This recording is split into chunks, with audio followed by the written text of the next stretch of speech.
Welcome to the Hunter सारा। मैं सुशील सिंह स्वागत करता हूँ आप सभी का अपने यूट्यूब चैनल हंटर सारा पे। तो फर्स्ट लेक्चर में हमने पढ़ा था यूनिवर्स के बारे में, सोलर सिस्टम के बारे में। तो आज उसी को हम कंटिन्यू करेंगे। सन तक हमने कंप्लीट कर लिया था। आज हम आगे करेंगे अपने फर्स्ट प्लैनेट के बारे में, that is Mercury. This is our first planet. ये हमारा जो प्लैनेट है ये फर्स्ट पहले नंबर पे जो हमारा प्लैनेट आता है और जो सूरज के सबसे पास है उस प्लैनेट का नाम है हमारा मरकरी। ठीक है, तो जो जो मेन मेन पॉइंट्स है सबसे पहले वो उतारते हैं। तो सबसे पहला पॉइंट इसमें आपने याद रखना है कि ये क्या है, नियरेस्ट प्लैनेट है। सबसे पास में जो प्लैनेट है हमारे वो कौन सा है, आपका मरकरी। सबसे पहला पॉइंट याद रखना है, ये क्या है, नियरेस्ट प्लैनेट। कौन सा प्लैनेट है, नियरेस्ट प्लैनेट। ठीक है, और सबसे स्मॉलेस्ट प्लैनेट भी यही है।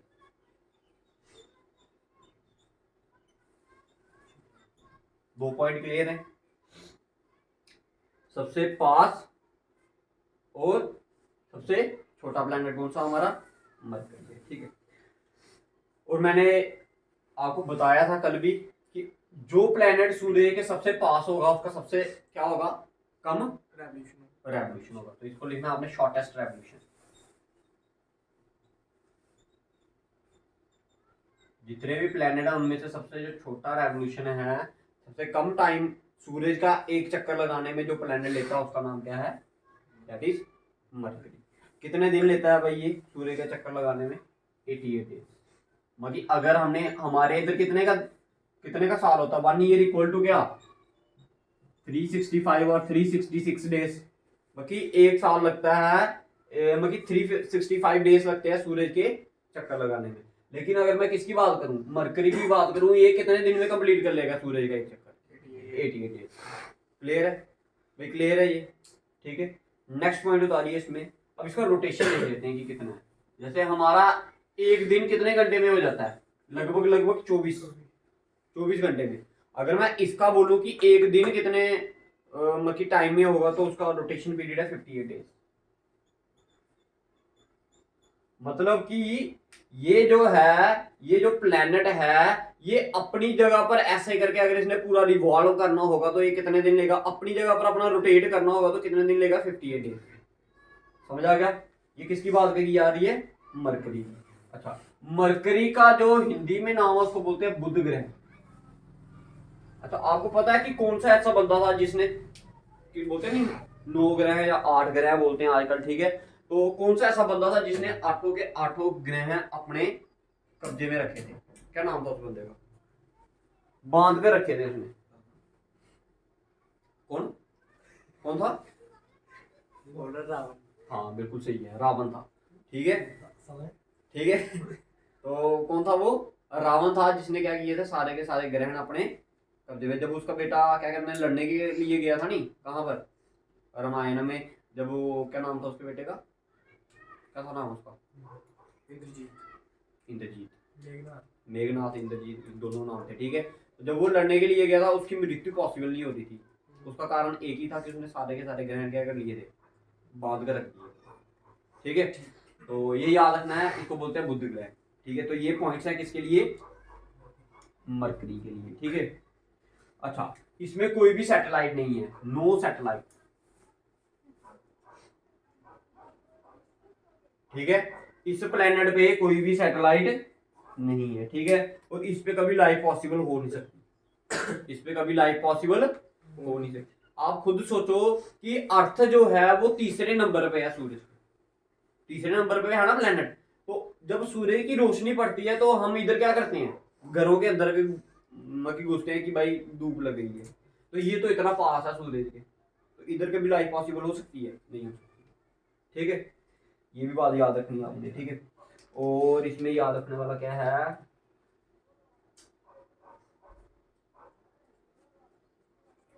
ठीक है, अगर आपको पूछा जाए कि सबसे तेज चलने वाला प्लेनेट कौन सा, सबसे तेज कौन सा प्लेनेट घूमता है, तो दैट इज, ठीक है, तो इसमें याद रखना no life is possible, life possible. ठीक है, सबसे ये मेन पॉइंट आपका ये पूछेंगे जो है इसमें कि कौन सा ऐसा प्लेनेट जिसमें कोई सैटेलाइट नहीं है, दैट इज मरकरी। फिर आपने याद रखना कि सबसे स्मॉलेस्ट प्लेनेट कौन सा है इसमें, दैट इज मरकरी। और क्या पूछ सकते हैं आप, वो कौन सा ऐसा प्लैनेट है जिसमें लाइफ पॉसिबल नहीं हो सकती, दैट इज मरकरी। ठीक है, ये क्लियर है, this is your first planet mercury. अब नेक्स्ट प्लैनेट की बात करते हैं। दूसरे नंबर पे प्लैनेट कौन सा था हमारा, वीनस।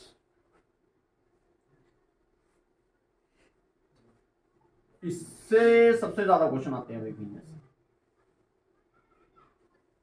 वीनस से सबसे ज्यादा क्वेश्चन आते हैं, इसको बोलते हैं शुक्र ग्रह।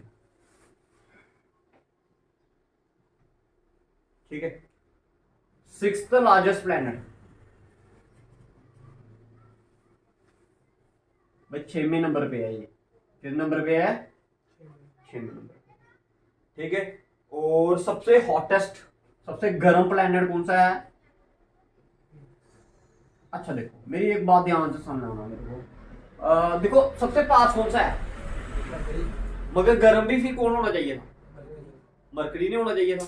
फिर मगर प्लैनेट सबसे ज्यादा गर्म कौन सा है, वीनस। इसका कारण मैं आपको बताता हूं, क्योंकि इस वीनस में कार्बन डाइऑक्साइड की मात्रा क्या है, बड़ी ज्यादा। कार्बन डाइऑक्साइड की मात्रा ज्यादा होने के कारण ये जो प्लैनेट है ये क्या है, सबसे समझ आ गया कि मरकरी पास है लेकिन गर्म कौन सा सबसे, वीनस। कारण इसका क्या है कि सबसे ज्यादा क्या है अदर, कार्बन। क्लियर है भाई सभी, क्लियर है। नेक्स्ट लिखो, इसको बोलते हैं मॉर्निंग एंड इवनिंग स्टार। ये पेपर में पूछा जाता है, which planet is known as morning and evening star. कौन सा प्लैनेट है वो, दैट इज वीनस। ठीक है, ये जो प्लैनेट है इसमें 98% क्या है, कार्बन डाइऑक्साइड है। तो इधर भी लाइफ बड़ा ज्यादा क्या है, कम पॉसिबल है, क्योंकि है ही कार्बन डाइऑक्साइड इधर। ठीक है, अच्छा इसको एक नाम और भी देते हैं, इसको बोलते हैं twin planet of earth. Paper में पूछा जाता है which planet is known as twin planet of. बिल्कुल हूबहू किसकी तरह दिखता है, अर्थ की तरह दिखता है। किसकी तरह दिखता है, अर्थ, अर्थ की तरह दिखता है। ठीक है,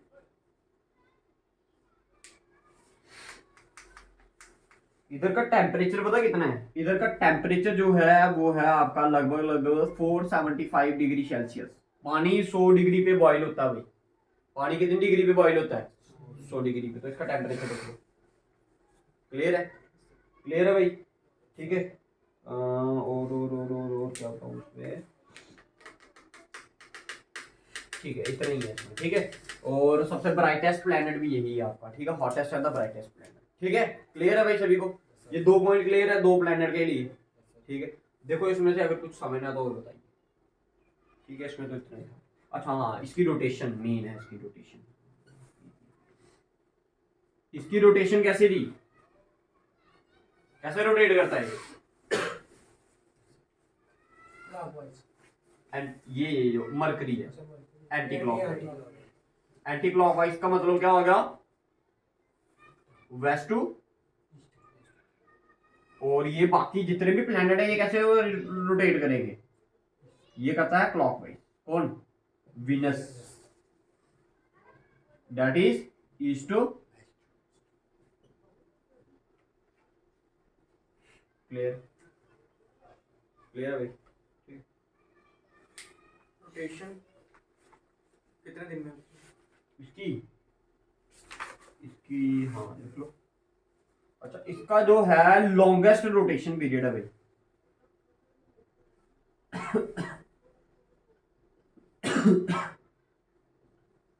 इसका रोटेशन पीरियड सबसे क्या है, तो ज्यादा कितना है, 225 दिन। बाकी अगर इसे अपनी ही जगह पर ऐसे करके पूरा रोटेट होना होगा तो कितने दिन लेगा ये, 225, नहीं 243, सॉरी 243 है, 243। हाँ, रेवोल्यूशन कितना है इसका, जो रेवोल्यूशन पीरियड है दैट इज 225, 225 दिन। ठीक है, याद रखना लॉन्गेस्ट रोटेशन किसका है, वीनस का है। ठीक है, सबसे ज्यादा दिन लेता है अपनी जगह पर क्या करने में, रोटेट करने में, तो वो कौन लेता है। अच्छा रोटेशन से क्या बनते हैं, मैंने कल बताया था नहीं, रोटेशन से क्या बनता है, रोटेशन, रोटेशन से बनते हैं दिन और रात, रेवोल्यूशन से बनते हैं सीजन्स, सर्दियाँ गर्मियाँ, ठीक है, वो कैसे बनती हैं आपकी, ठीक है, कैसे बनती हैं वो सीजन से। समझ आ गया? ये हो गए दोनों क्लियर, ठीक है, ये उतारो फिर मैं तो नेक्स्ट करता हूँ।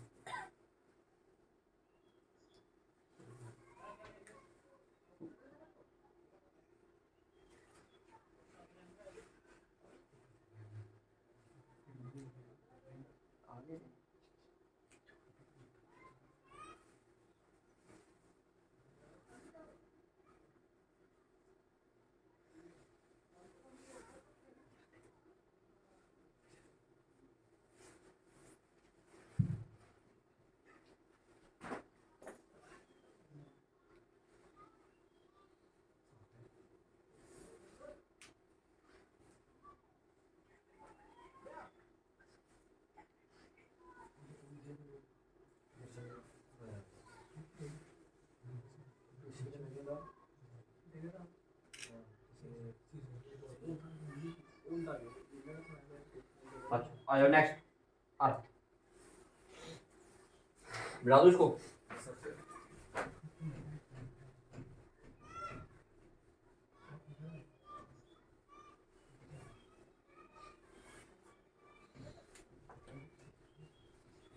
भाई लिखो अर्थ के बारे में, लिखो नोन एज ब्लू प्लेनेट,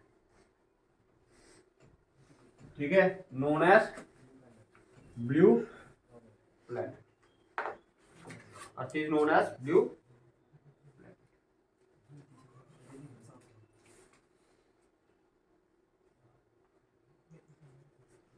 तीसरे नंबर पे है भाई अर्थ, क्या बोलते हैं इसे, ब्लू प्लेनेट बोलते हैं। क्या बोलते हैं, ब्लू प्लेनेट बोलते हैं। क्यों बोलते हैं ब्लू प्लेनेट भाई? 71% क्या है इधर, वाटर है, और बाकी का 29% क्या है इधर, जमीन, ठीक है। ये आ गया इसका दूसरा पॉइंट, ठीक है। फिफ्थ लार्जेस्ट प्लेनेट, 5वें नंबर पे आए भाई। क्लियर है भाई, 2 पॉइंट क्लियर है, ठीक है। अच्छा, सूरज की रोशनी इधर पहुंचने में कितना टाइम लगाती है, कितना टाइम लगाती है? देखो sunlight takes 8 minute 16 second to reach, ठीक है। 8 मिनट 16 सेकेंड लगाती है भाई सूरज की रोशनी कहाँ पहुंचने में, कहीं कहीं पर 8 भी दिया होता तो ठीक है, दोस्तों देख लेना ध्यान से, ठीक है। मिनट, हाँ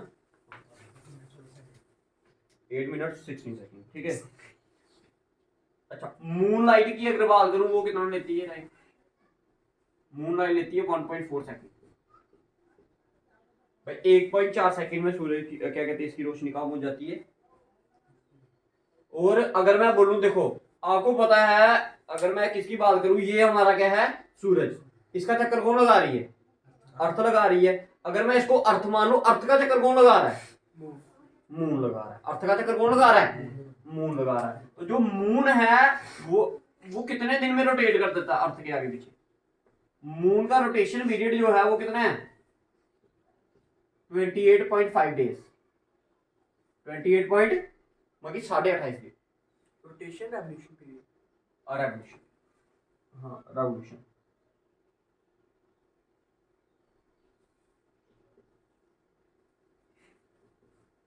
ठीक है। कितना है, 28.5, ठीक है। समझ आ गया भाई, ठीक है। अच्छा, अगर अर्थ की रेवोल्यूशन की बात करूंगा मैं, कितने दिन में अर्थ चक्कर लगाती है सूरज का, कितने दिन में लगाती है, दैट इज 23 और रोटेशन रेवोल्यूशन 365 डेज, कितने 365 दिन 5 घंटे और 48 second. This is the exact time, ये क्या है आपका एग्जैक्ट टाइम है, ठीक है। इसके रोटेशन लिख लीजिए भाई, रोटेशन लिखिए 23 और 56 मिनट एंड 4 सेकेंड, ठीक है, ये एग्जैक्ट है। जो एक दिन होता नहीं हमारा अर्थ अपनी जगह पर, ये अगर हमारी अर्थ है, ये अपनी जगह पर ऐसे करके घूमना है इसने पूरा। कितने दिन में कितना टाइम लेगी ये? 23 घंटे, फिर उसके बाद 56 मिनट एंड 4 सेकंड। समझ आ गया भाई? ठीक है, तो ये रेवोल्यूशन भी याद रहा। और ठीक है, फिर लीप ईयर आता है आपका 4 साल, ठीक है, जिसमें क्या होता है 366 डेज। ठीक है, समझ आ गया भाई? ठीक है, इसके बाद लिखिए इसमें डायरेक्शन, लिखिए इसकी क्या है, एंटी क्लॉकवाइज। कैसे रोटेट करता है ये? दैट इज एंटी क्लॉकवाइज को क्या बोलते हो आप?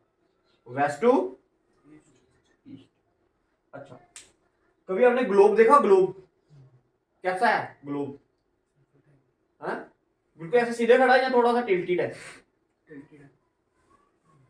ग्लोब देखा नहीं आपने? वो टेबल वगैरह पे पड़ा होता है, ऑफिस वगैरह में देखो कभी, तो जो ग्लोब होता है वो कैसे पड़ा होता है? ऐसे बिल्कुल सीधा रखा होता है या फिर उसको थोड़ा सा ऐसे करके इंक्लाइन रखा होता है? टेढ़ा रखा होता है ना। वो कितने डिग्री पे? इसका मतलब क्या है? ग्लोब क्या है हमारा? True representation of the earth. Earth की जो सही रिप्रेजेंटेशन है ना, ठीक है, जो छोटे फॉर्म में हमने की है या फिर पेपर पे जहां हमने किसी और चीज पे की है, वो क्या है आपका ग्लोब। पेपर में ये भी पूछते हैं ग्लोब कि विच is the true representation of the earth. Globe भी दिया होगा उसका आंसर, मैप भी दिया होगा, और एक आधा ऑप्शन और भी दिया होगा। ठीक है, तो उसका आंसर क्या होगा? ग्लोब होगा। मैप में जब आप किसी चीज को क्या करते हो, एक सपोज करो है तो बेसिकली हमारी अर्थ की शेप कैसी है बताऊंगा पहले।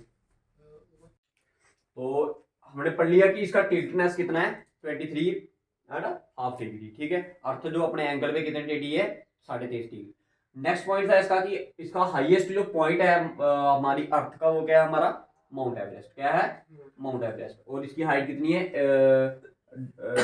8848.86 मीटर। ठीक है कहाँ पर ये? नेपाल में। डीपेस्ट पॉइंट की बात करूंगा तो ये कौन सा है? Marina triangle. और है कहाँ पर ये? पैसिफिक। क्लियर है? ठीक है, इसके बाद एक प्लैनेट और पढ़ लेते हैं इसमें, ठीक है, दैट इज मार्स। उसको प्लैनेट पढ़ लेते हैं। क्या बोलते हैं इसे? मंगल ग्रह भी बोलते हैं। हिंदी में क्या बोलते हैं इसे? रेड प्लैनेट बोलते हैं इसको। क्या बोलते हैं? इसका नेक्स्ट नाम क्या है इसका? अब मैं इसको बताता हूँ रेड भी क्यों है ये। ठीक है, क्या बोलते हैं इसमें? रेड किसके कारण? Due to the presence of iron oxide. ठीक है, आयरन के कारण ये चीज क्या है? अब जो हमारा खून है वो क्या है? किस कलर का है? रेड कलर का। किसके कारण है? क्योंकि उसमें क्या है? आयरन है। क्या है? आयरन। ठीक है, अच्छा, इसमें 2 चांद है, जैसे हमारे में एक ही है ना मुंह। अच्छा, अगर आपको पूछा जाए which is the natural satellite, earth की नेचुरल सैटेलाइट। सैटेलाइट क्या होगी? जो एक ऐसी चीज जो किसी दूसरी चीज के आगे पीछे क्या करती है? रिवॉल्व करती है। तो हमारी जो नेचुरल सैटेलाइट है वो कौन है? मून। ठीक है, याद रखना है। इस मून को लिख लेना इधर। क्या है ये? नेचुरल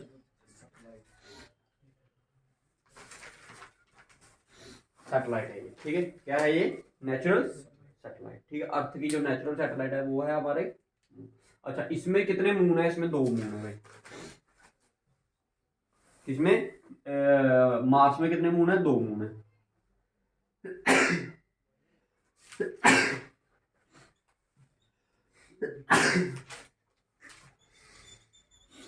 फोबस एंड डेमो, ये क्या है? 2 मून है हमारे कहां पर? मार्स।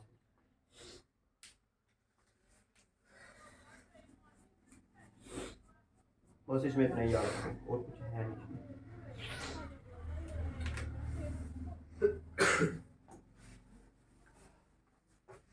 इसकी जो सॉइल है वो भी किस कलर की है? लाल कलर की है, due to the presence of iron.